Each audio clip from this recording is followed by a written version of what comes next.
हजारों फूल चाहिए माला बनाने के लिए, हजारों फूल चाहिए एक माला बनाने के लिए, हजारों दीपक चाहिए एक आरती सजाने के लिए, हजारों नदी चाहिए एक सागर बनाने के लिए, लेकिन एक स्त्री ही काफी है एक घर को स्वर्ग बनाने के लिए।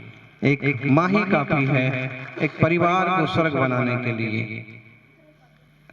हमें हर रोज चाहिए कि हम मातृवर्ग का, स्त्री वर्ग का सम्मान करें, उन्हें महत्व दें, क्योंकि यत्र नार्यस्तु पूज्यन्ते रमन्ते तत्र देवता। ये हमारी भारतीय श्रुति है कि जहां नारी की पूजा होती है, स्त्री की पूजा होती है, वो पूजा का तात्पर्य यह नहीं है कि आप दीप धूप अगरबत्ती लेकर के और पूजा करने बैठ जाएं। अगर वो आप करने की हिम्मत रखते हैं तो बहुत अच्छी बात है, लेकिन पूजा से मुख्य अर्थ तो यही है कि माँ को माँ जैसा सम्मान दें, बहन को बहन जैसा सम्मान दें। समाज में, गांव में जो माँ जैसी उम्र की हैं उनको माँ के जैसी ही दृष्टि से देखें, बहन की उम्र जैसी है उनको बहन की दृष्टि से ही देखें, बेटियों की उम्र की हैं उन्हें बेटी की दृष्टि से ही देखें। और समाज के सामने दो परिवारों के मेल से जिनसे आपका संबंध रिश्ता बना है, उन्हें धर्म पत्नी के रूप में, सहायक के रूप में, सहयोगी के रूप में, अनिवार्य अंग के रूप में स्वीकार करें और वैसा ही सम्मान दें। लोगों की मान्यता है कि स्त्री क्या है, और कभी तो बोल देते हैं पांव की जूती। और इस तरह की सोच वाले लोग समझ लीजिए समाज के लिए खतरनाक है, नुकसानदायक। जिनकी दोहरी दृष्टि है, दोहरी सोच है, वो गलत है। कम से कम एक सांस्कृतिकता, एक नैतिकता, एक रीति नीति जीवन में जरूर होना चाहिए। और जिनके जीवन में एक संस्कृति के प्रति समर्पण और नैतिकता नहीं होती है, उनका जीवन बहुत ज्यादा ऊंचाइयों को हासिल नहीं कर पाता। आत्मार्थी सज्जनों, स्त्री के अनेक रूप हैं, पुरुष के भी अनेक रूप हो सकते हैं, लेकिन स्त्री के अनेक रूप हैं। वह माँ के रूप में भी प्रतिष्ठित है, बहन के रूप में भी प्रतिष्ठित है, सहयोगी की जीवन संगनी के रूप में भी उपस्थित है। और आप देवताओं की तरफ देखो तो दुर्गा भी है, सरस्वती भी है, शक्ति भी है और लक्ष्मी भी। कभी आप विचार करना, दुनिया में ढेरों देवता हैं, लेकिन सारी महत्वपूर्ण शक्तियां स्त्री देवताओं के हाथ में है। धन किसके हाथ में है? धन की देवी। विद्या किसके हाथ में है? ज्ञान, सरस्वती। शक्ति, ताकत, पावर किसके हाथ में? शक्ति, दुर्गा। यही है ना लोक प्रसिद्धि तो। और इसका मतलब है कि सारी शक्तियां भी स्त्रियों के हाथ में हैं। बताओ, जो और देवता प्रसिद्ध हैं उनके हाथ में क्या? बोले शिव जी के हाथ में है तो बनाओ मिटाओ, ब्रह्मा जी के हाथ में है तो बनाते रहो, और विष्णु जी के हाथ में है तो रक्षा सुरक्षा का काम। लोक में जो मान्यता है उस हिसाब से भी विचार करें तो स्त्री के लिए बहुत बड़ा सम्मान दिया गया है। चूंकि आप एक अच्छे गांव में निवास करते हैं, सहज नैतिकता जीवन में है, होना चाहिए। बाकी ये जब घटनाएं सुनते हैं कि राह चलते, कि परिचितों ने, कि अपरिचितों ने अमुक स्त्री के साथ, अमुक महिला के साथ ऐसा दुष्कर्म किया, ऐसा खोटा काम किया, क्या वह जीव नहीं है? क्या उसमें चेतना नहीं है?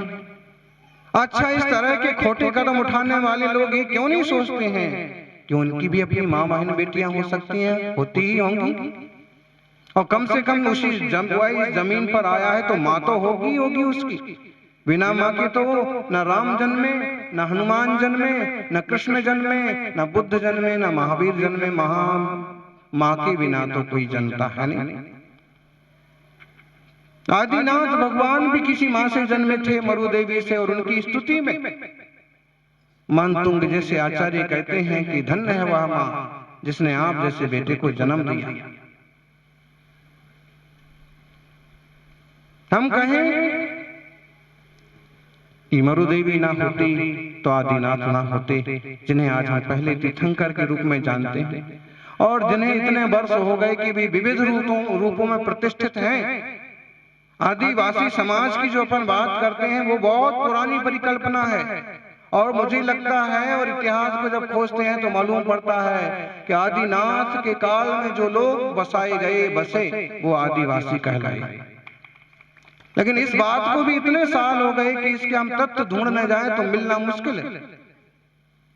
बाकी इतिहास में, वेदों में जिनका वर्णन है, पुराणों में जिनका वर्णन है, तो अगर मरु देवी ना होती तो आदिनाथ ना होते, त्रिशला मां ना होती तो महावीर ना होते, कौशल्या ना होती तो श्री राम ना होते,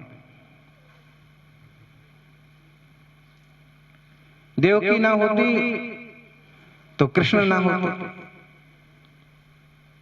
और अगर गुरुदेव सन्मति सागर जी की मां जयमाला ना होती तो तपस्वी सम्राट जैसे संत का जन्म भी ना होता। इसमें बैठे हैं बहुत सारे संत जिनका जीवन गृहस्थी में रहा तो बहुत महत्वपूर्ण नीति रीति से जिए और समाज के हित में काम किए, और आज तपस्या के क्षेत्र में। इन सब का जन्म भी तो किसी मां से हुआ है, पेड़ से तो कोई पैदा नहीं होता, ना कोई जमीन से निकलता। सज्जनों, मां की महिमा, स्त्री की महिमा देखना। एक स्त्री आती है तो पूरे परिवार को, पूरे कुटुंब को जोड़ देती है, और कई बार ये भी होता है कि एक स्त्री आती है, एक औरत आती है और परिवार को छिन्न भिन्न कर देती है। कोई होता है मंथरा की तरह कि इसको इससे भिड़ाएगा, उससे उसको भिड़ाएगा और तोड़ देगा, और कोई होता है सीता की तरह जो जोड़ने का काम करते हैं। एक द्रौपदी है जिसके कारण से महाभारत रचा जा रहा है, एक शब्द के कारण से। लेकिन हम जब देखें द्रौपदी का जीवन भी तो उसका एक क्षमा का रूप देखना। जब उसके 5 पुत्रों की हत्या हो गई है, महाभारत में आपने प्रसंग देखा भी होगा, अपन उसी से ले रहे हैं कि द्रौपदी के पुत्रों की हत्या कर दी है। किसने की है? बहुत फेमस सीन है ना ये तो। अश्वत्थामा ने उसके बेटों को मार दिया, और भीम बड़े बड़े महारथी और मारने को तैयार होते कि अश्वत्थामा को मारेंगे। तो द्रौपदी क्या कहती है? क्या कहती है? जैसे मेरे पुत्रों को उसने मारा और मैं मां, जैसे मैं बहुत दुखी हूं, मैं बहुत क्लिष्ट हूं, मैं बहुत ज्यादा संक्लेश में हूं, अगर तुम उसको मारोगे तो उसकी मां को कितना दुख होगा। देखना, कोई और होता तो कहता है बदला जरूर लो, उसको मारो, जरूर मारो। अब यहां अपन एक गुण देखें कि क्षमा भावना। मेरे बेटे तो चले गए हैं, अब कम से कम वह किसी मां का बेटा है, उसकी मां को इतना दुख ना हो। बहुत कम लोग होते हैं जो थोड़ा सा हटके सोचें कि हमारा नुकसान करने वाले को भी हम अच्छा करने का सोचें, या उसका अच्छा हो रहा है तो अभी हम एक तरह से शांत और संतुष्ट रहें। ठीक है, ऐसे लोगों के दर्शन दुर्लभ है, लेकिन फिर भी कोई ना कोई विरले मिल जाते हैं। आज स्त्रियां बहुत तरक्की कर रही हैं, करना चाहिए। समानता के अधिकार की बात है, समानता मिलना चाहिए, लेकिन जो पारिवारिक संबंध हैं उनकी भी समग्रता बनी रहना चाहिए।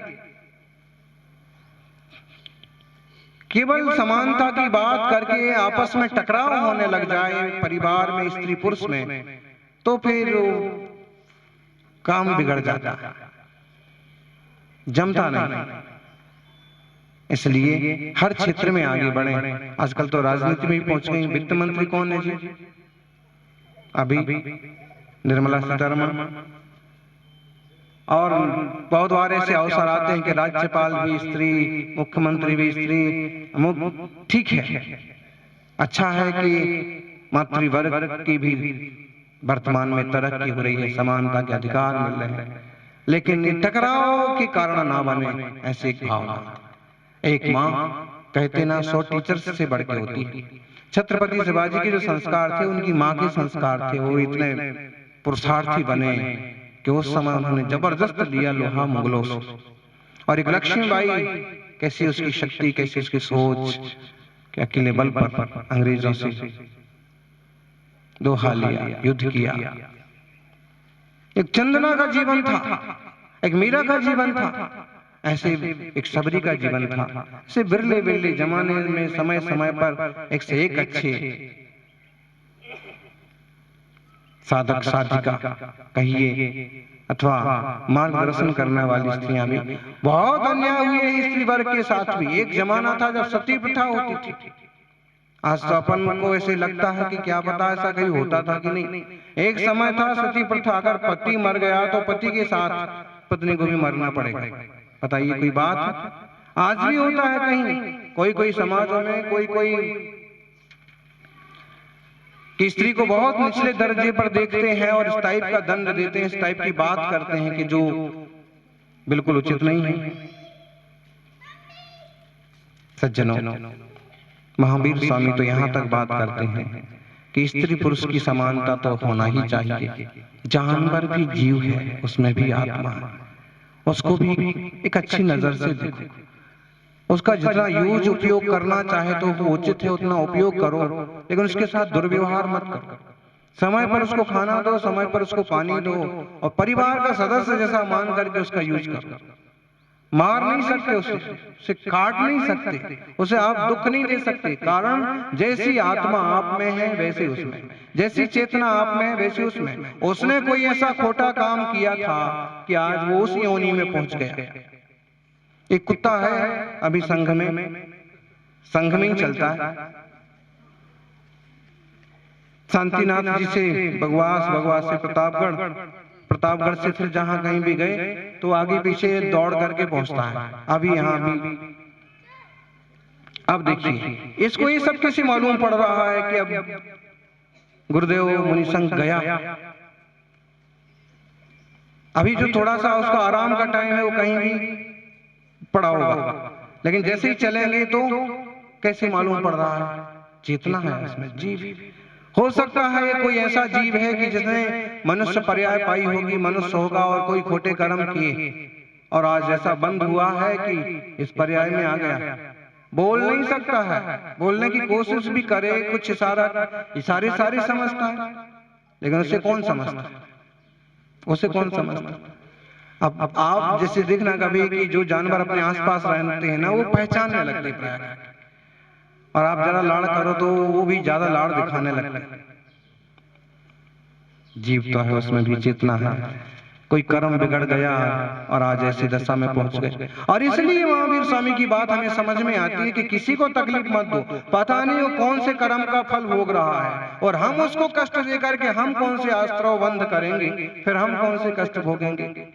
इसलिए जानवर को भी मारने का निषेध किया, कष्ट देने का निषेध किया। स्त्री पुरुष की समानता और बल्कि सब जीवों के प्रति समानता का भाव महावीर स्वामी ने सिखाया था। यानी तीर्थंकर भी स्त्री से ही जन्मे, बुद्ध भी और महावीर भी, हम और आप भी। आज सत्ता के किसी भी ऊंचे सिंहासन पर बैठे हुए इंसान के अंतरिक्ष में विमान ले जाने वाले हैं, और चाहे किसी बड़े से बड़े शास्त्र की रचना करने वाले हों, कितने बड़े ज्ञानी और संत पुरुष क्यों ना हो, कहीं ना कहीं मां के संस्कार काम आते हैं। और एक बात है, आप किसी भी इंसान को कितना अच्छे से अच्छा भोजन करा दो, लेकिन कभी उससे पूछना कि आपको किसका भोजन, कैसा, कौन सा, कहां का, किसका भोजन पसंद है, जरा सी भी उसमें नैतिकता होगी तो कहेगा कि मेरे को मेरी हाथ, मां के हाथ का भोजन पसंद है। बराबर क्यों? और माँ को चाहिए कि अपने हाथ से बना के बच्चों को खिलाए, अपनी परिवार की व्यवस्था खुद करे। अगर वो होटल का बाहर का खाएगा तो बाहर का हो जाएगा। महिलाओं की शिकायत होती है कि ये सुनते नहीं हैं, ये बाहर बाहर रहते हैं, मानते नहीं हैं। उसके पीछे यही कारण होता है कि आपने पहले से उनको ठीक ढंग से संभाला नहीं। जो उनकी इच्छा है, आवश्यकता है, खाना है, व्यवस्था करिए आप। और अगर बाहर खाने की आदत पड़ गई तो फिर आपको संभालना मुश्किल हो जाएगा। इसलिए भले माताओं के नाम से, स्त्रियों के नाम से आज का अंतर्राष्ट्रीय दिवस मनाया जाए, लेकिन इसका मतलब ये नहीं है कि एकदम ईगो में आ जाएं। और ईगो में आ जाती हैं कई बार माताएं, महिलाएं, और उससे क्या होता है, विस्फोट होता है परिवार में। अरे अपना अपना कर्तव्य है। जैसे आप ऑफिस जा रहे हैं, आप जॉब कर रहे हैं, ठीक है, अच्छी बात है, परिवार में डबल कमाई हो रही है, परिवार का स्तर और अच्छा बढ़े। इसका मतलब ये नहीं है कि कभी पति नहीं कमा पाए और तुम झगड़ा करने लग जाओगे, तुम क्या करते हो, मैं ही तो कमा के लाती हूँ, मैं ही तो खिलाती हूँ, इस टाइप से नहीं। और इंसान को चाहिए, पुरुष को भी चाहिए कि ऐसे दुष्ट लोग भी मिलते हैं कि पत्नी मजदूरी करके कमा के लाती है और वो दारू पी के पड़ जाते हैं। बताइए, उससे छीन लेंगे रुपए, उससे छीन लेंगे आभूषण, कपड़े। ये कितना दरिंदा आदमी हुआ कि जो खुद तो कमाता नहीं है और अगर बच्चों के लिए वो कुछ दाना लेके भी आती है तो ये ऐसे करता है। बोलिए, इसको कौन कहेगा पुरुष? नपुंसक से भी गया बीता है, स्त्री की कमाई छीनता है, खाता है। समाज में जागृति होना चाहिए। हमारा छोटे छोटे गांव में भी जाना होता है, हमारा यही कहना होता है कि सम्मान करना सीखें आपस में और व्यसनों से दूर रहें। कोई भी समाज तब तक तरक्की नहीं कर सकता जब तक वो व्यसनों में पड़ा है। आप एक अमीर आदमी को आप भुक्कड़ बना सकते हो, बस किसी तरह की उसको लत लगा दो, हेरोइन की, शराब की, परिस्त्री की, और धीरे धीरे ऐसी स्थिति में पहुंच जाएगा कि किसी काम का नहीं रह जाएगा और उसका दिमाग काम नहीं करेगा। इसलिए जीवन में किसी भी गलत आदत को इंटर नहीं होने देना, प्रवेश नहीं करने देना। अपनी दाल रोटी खाना, प्रभु के गुण गाना। जितना हमसे समाज का कर्तव्य बनता है, जिससे हमसे समाज की, गांव की, कुटुंब की, परिवार की सेवा करते बनती, उतना हम करेंगे। बाकी हम बड़े चक्रवर्ती थे पूरी दुनिया पर उस समय राज। इतनी पुरानी बातें हैं कि पुराणों शास्त्रों में तो लिखी हैं, लेकिन सालों से उसकी गणना करना बड़ा कठिन है। और उन्होंने भी तो उस जमाने में जन कल्याण के बड़े काम करे थे। आप भी करना, जीवन मंगल होगा। जय बोलिए महावीर स्वामी की।